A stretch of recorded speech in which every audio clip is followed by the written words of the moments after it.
and welcome back to Crazy But Not Dangerous. I'm Shorty Vaughn. Today I want to get a lot of things done in the kitchen.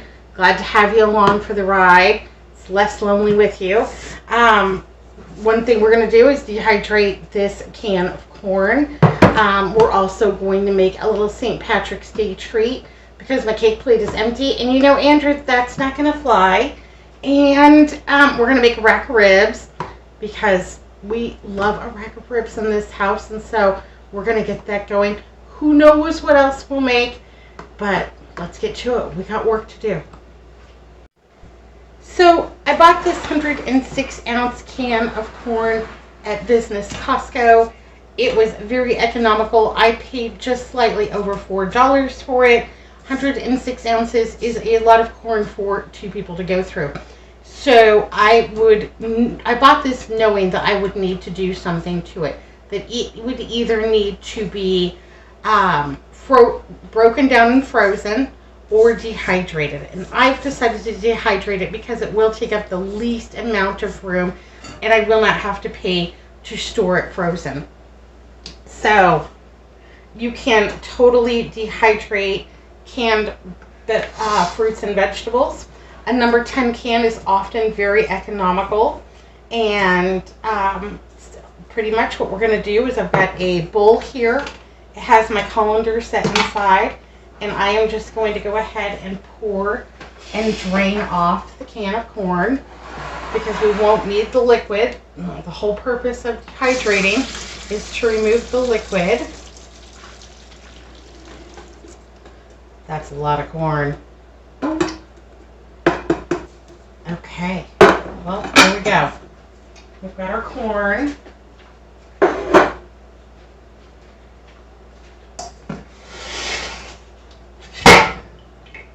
we're just going to give it a little shake. And then I'm going to grab a slotted spoon. And then I'm just going to go ahead and start filling my dehydrator trays. These have the inserts with the mesh lining, and we're just going to go ahead and load these up in a singular layer as much as humanly possible so that we are getting the most dehydration at one time as possible.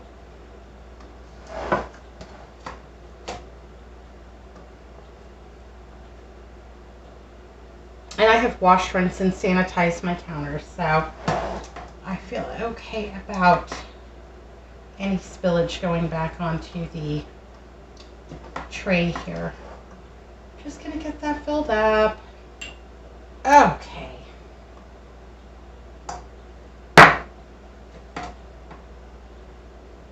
And I think this is probably gonna take about 4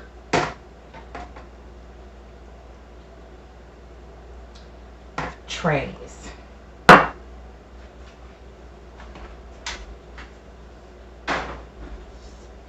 So this is super simple, and these will shrink down to basically nothing.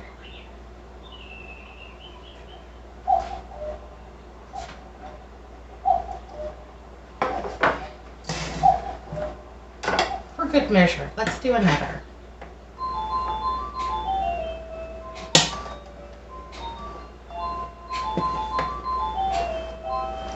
So I had a choice when I was at Costco of purchasing 12 15-ounce cans or this 106-ounce number 10 can of corn.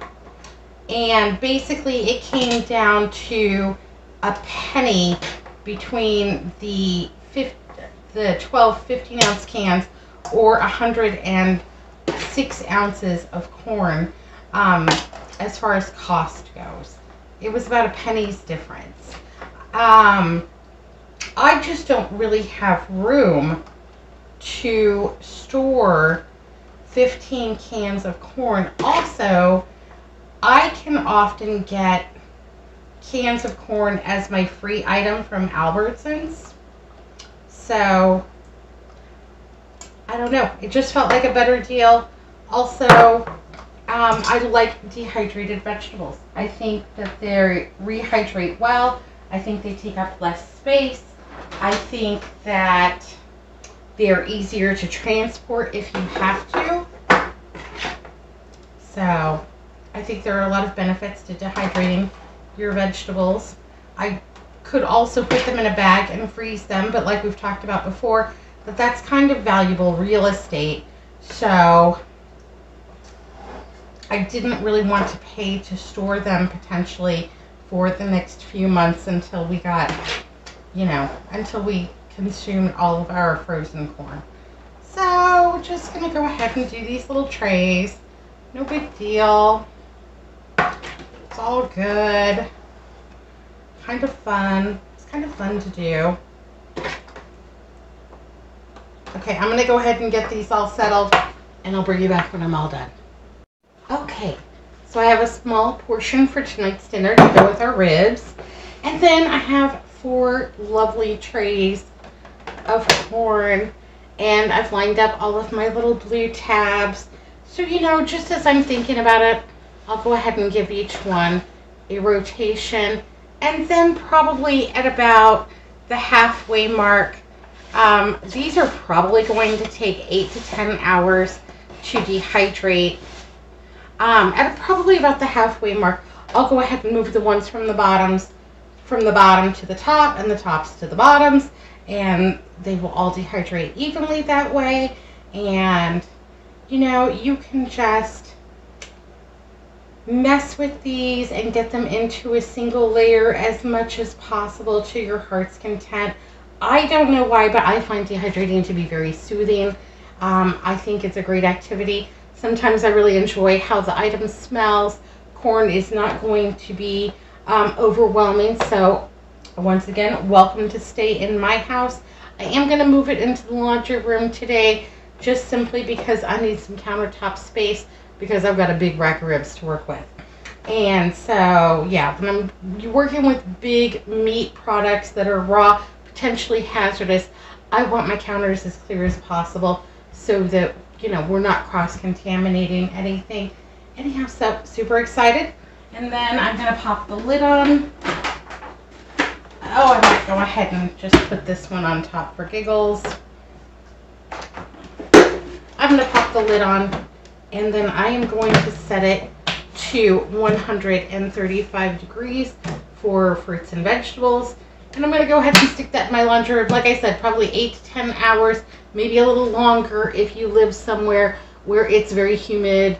We're pretty dry today, which is a Christmas miracle because we are way over our, typical rainfall for this time. It has been very wet, very windy, and really cold for Arizona, and I have frozen my tokas off. So it's almost 70 today. It's overcast, but at least it's warm. I can live with that. I'm going to go ahead and get this into the laundry room. Yay, St. Patrick's Day. I'm still so excited. And I've got some Lucky Charms. We're going to make some Rice Krispie treat-ish snacks using Lucky Charms to celebrate the holiday. Happy St. Patrick's Day. Yay, hooray. They're magically delicious. So, I am just going to use the typical Rice Krispie treat recipe as my guide to making these. And they've got all the little marshmallow pieces in it that make them so fun and fabulous. Yeah. Okay, let's grab a little pair of scissors here. And we're going to need about 5 cups of these Lucky Charms. We're going to need about 5 cups of Lucky Charms. We'll say that's 2.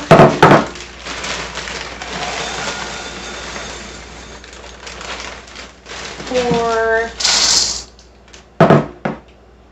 Oh, let's do it. Let's go for 6. All right. 6 cups. That leaves Andrew with plenty of sugary cereal options this week. He will enjoy that very much.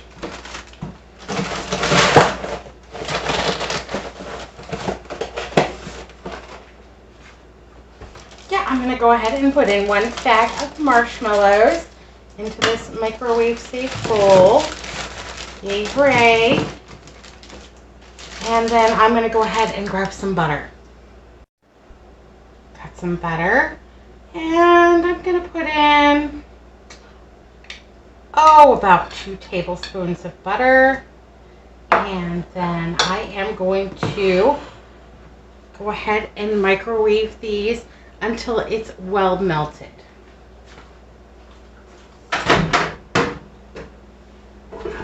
It is so funny because when I worked at a residence inn, we would have teams that would come in, soccer teams. We lived near a series of fields. We would have soccer teams come in from all over the country. And the coaches were convinced that every child had to eat Lucky Charms, would have to buy many cases of Lucky Charms. I don't know if that really works or not, but you know, we all have our superstitions. I know that I do, and I'm wondering if I should keep a box of Lucky Charms in my pantry for good luck. Maybe I won't give Andrew all of the Lucky Charms. Maybe we'll just save those back, put them in like a nice airtight container and save those back for days that we need a little extra luck. Hope you have good luck. Absolutely. Ooh, let's look. Let's see what happened to our marshmallows. Our 9x13 dish here. While those are doing their thing in there, let's go ahead and get this all buttered up. I'm going to take the very last paper towel. Now we're out. We're out of paper towels. And I'm going to grab just a little bit of this butter. And I'm going to go ahead and just well butter this pan here. Okay, there we go. Yay, hooray. And what else are we going to need? We're going to need a spatula. Let's go ahead and get a little bit of butter on our spatula too to prevent sticking. There we go. Okay, we're ready. They have come out of the oven. They're out of the microwave oven. They are an ooey gooey mess.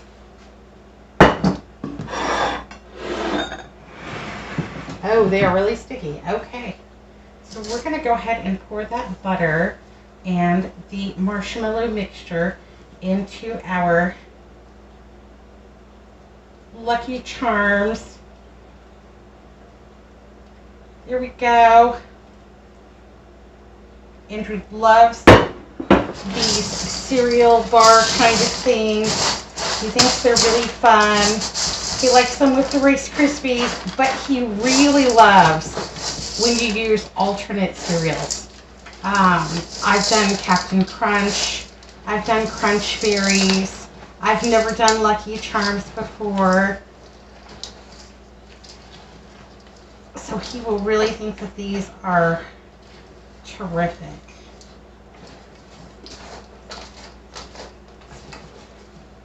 And I'm just getting those all stirred in, well incorporated. A sticky, ooey gooey mess. Fantastic. Oh, the marshmallows really look good. That's going to be tasty. It's going to be magically delicious. That's really satisfying. Okay. Into my pan, we'll just go ahead and put these in here. So, a little butter on my impeccably clean hands.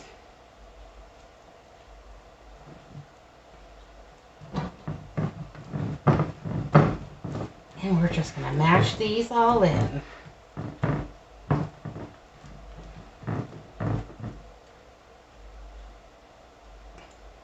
I'm getting the feeling that I should have used a little bit more Lucky Charms maybe Maybe it's because they are not as compact as Rice Krispies, that these Lucky Charms needed a little bit more charm and a little less marshmallow. But they are going to be good, and we are going to get there. Even if I end up having to have Andrew turn the hose on me in the yard to get the marshmallow off, we will get there.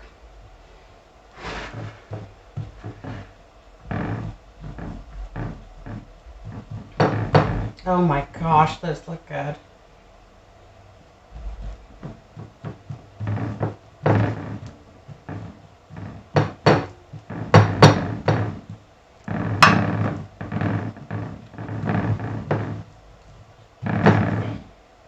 Okay, alrighty, and there we go, magically delicious.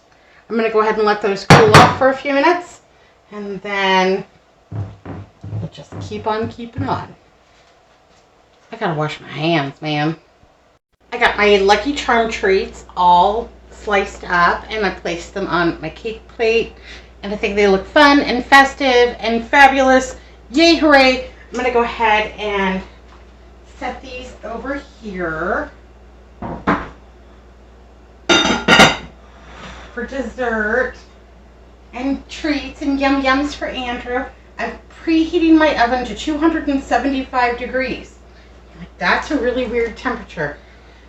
That's how I like to cook my St. Louis style pork ribs. Yay, hooray! I believe I got these on sale when they were $1.49. And that's usually my price point that I like to hit. Right now we're seeing them cycle through the highest price. I think when we looked the other day they were like $1.97. So in the next few weeks we should see a price come down and see those St. Louis style pork ribs come on sale again at the $1.47. I think I bought 3 or 4 of these packs. They are very large. There's a lot of ribs on here. There's a lot of meat. I think they're especially meaty. Let's see. Yeah, it's about as long as my arm. I think you get a lot of portions out of here. I think they're very meaty.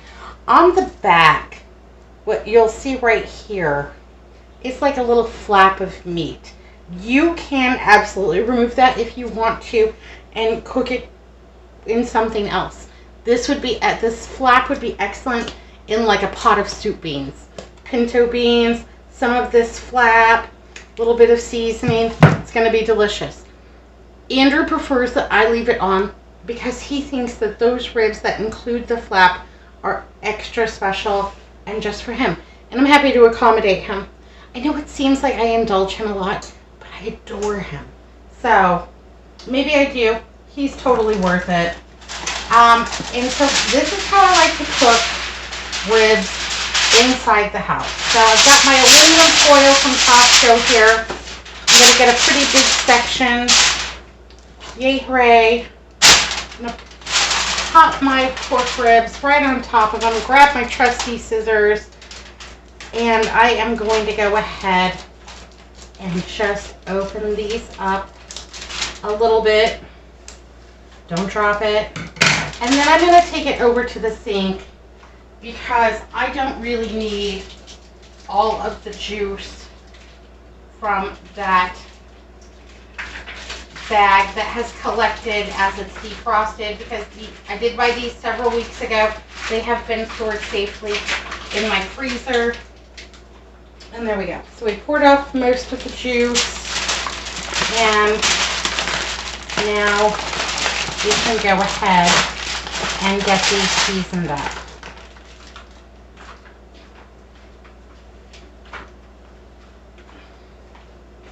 Let's grab some tongs.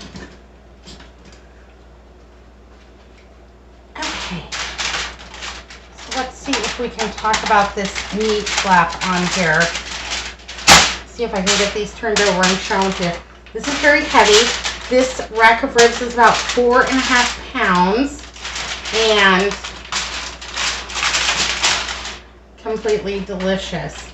So yeah, you could just take a knife and come right through here and take this meat flap off. This one's fairly well connected. And like I said, it's Andrew's preference that these have it on, that his portion of the ribs has it on. I don't care that I eat these little sections over here. This 4.5 pound rack of ribs will probably go ahead and serve us 3 meals. So we will undoubtedly get a 2 dinners and a lunch out of it. For me, I enjoy 1 or 2 ribs with my meal. Andrew may want 3. With the sides, that's really all we're able to consume. So this meal does stretch a little bit. I have some sweet mesquite rub from Costco. I think this is good. I think it's tasty. Just going to give it a little shaky. And then I am going to go ahead and just sprinkle this over fairly liberally.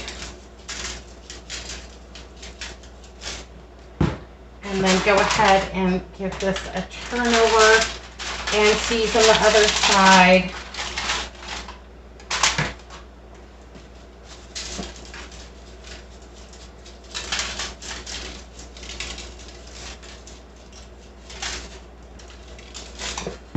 Okay, there we go. And then I am going to fold up the sides.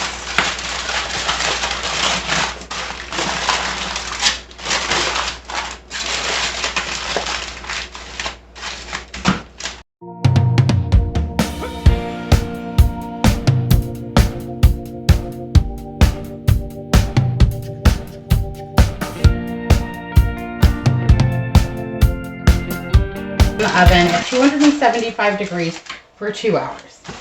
After the 2 hour mark, what I'll do is go ahead and make a little slit in the top.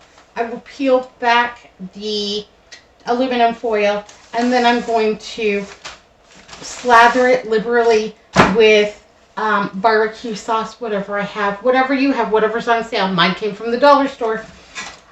This is pretty big, so I'm going to go ahead and put it diagonally on the baking sheet here. Any juices that can escape the aluminum foil will be captured in the baking sheet. We won't have much leakage. This method results in a very tender, melt in your mouth rib. We thoroughly enjoy it. Yeah, sometimes I make them out on the Traeger. They're good that way too. But yeah, I'm just having a day inside, getting some other stuff done. I don't want to babysit the Traeger. So we're going to go ahead and cook these in the oven. And my oven just dinged, so we're going to go ahead and set that in. I'm going to cook them for 275 degrees for the next 2 hours. So that brings us to 610. Then I will remove the aluminum foil, apply the barbecue sauce, and then after that, I will leave it open, put it back into the oven. I will turn the temperature up to 400 degrees, and then I will let it go like that probably for the next 50 minutes so that they caramelize on top, that they're really good and cooked and thoroughly cooked, and they will just be delicious. And they'll get a little bit crusty and brown on top, and that barbecue sauce will be a delicious glaze, and all good things. All good things. I'm super excited about the ribs. With the ribs, we are going to have macaroni and cheese, and we are also going to be having garlic green beans. So that will be a delicious dinner. I am going to cheat, and I'm going to make macaroni and cheese from a box. This is my absolute favorite macaroni and cheese. It comes from Dollar Tree. That's the only place I've been able to find it. I think it is absolutely delicious. I think it is very close to being like the very expensive Cracker Barrel macaroni and cheese. The pasta is very large. It has terrific little ridges in it. And it has the cheese sauce pouch that you squeeze out. And it is not too sweet. And I just think this is delicious. And I find it really hard in my area to find this at the Dollar Tree. Once they get it in, it goes really fast. But we'll be having this. And we're having the ribs. And then we're going to have the garlic green beans. And the green beans are in the freezer. I'm going to go ahead and take them out. Put them in a microwave safe dish. Add some butter. Add some garlic. Pop them in the microwave oven for 6 minutes. Because that's 6 minutes. You can cook anything in the microwave in 6 minutes, I think. Anyhow, so that's what's going to be for dinner tonight. Okay, so it's 6:10. I've taken my ribs out of the oven here. And I am going to go ahead and just open them up. Slather them with barbecue sauce. I'm going to turn this up to 400 degrees. I'm going to turn this up to 400 degrees. There we go. And I'm going to put the barbecue sauce on them. And then I'm going to put them in there. Because these are truly 90% cooked already. But they're going to be extra good with that little bit of barbecue sauce and thyme at a higher temperature. They are going to be fabulous. We got it.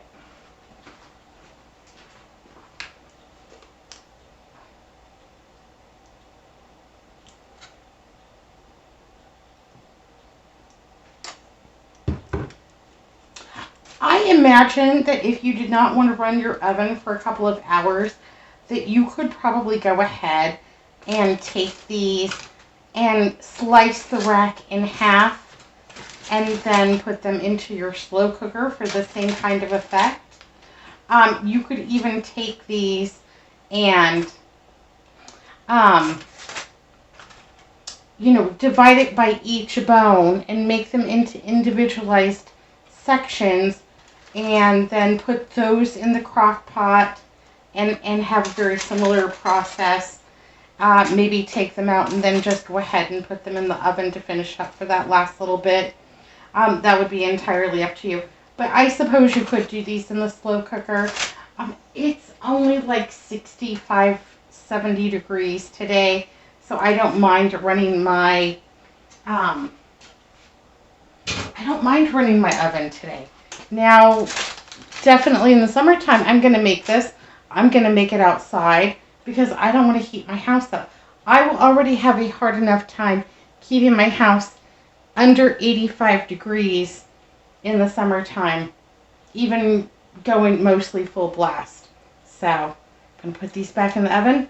It's going to go up to 400 degrees, and I'm just going to keep a close eye on it. I don't want anything to burn, but I do want it to finish cooking. I do want it to get caramelized. I do want that barbecue sauce to just soak through and make every bite just yummy and fabulous. Yummy and fabulous. So at $1.47, this is a pretty economical meal. Like I said, we're going to get at least 3 meals out of it, 2 dinners and 1 lunch. And then we're going to be serving a $1.25 macaroni and cheese product that I showed you. And then we're going to have garlic green beans, and that will also run us probably about $1.25. So, pretty economical meal. We're mostly all done. Yay, hooray! Okay, I did go ahead and take these out of the oven about 8 minutes early, 6:52, because to me these are brown enough, the barbecue sauce has caramelized enough, and they look ready and delicious. Yay, hooray, I can hardly wait. Andrew just woke up. We're getting ready to go eat dinner. No Jeopardy tonight, but we're going to watch Game Show Network, so good enough. Thanks so much for keeping me company in the kitchen today. It's been super fun. We've been pretty productive. Be good, be careful, look both ways. Happy St. Patrick's Day early. Thanks for watching. Like and subscribe. Let's be friends. Goodbye, my lovelies. Have a great day.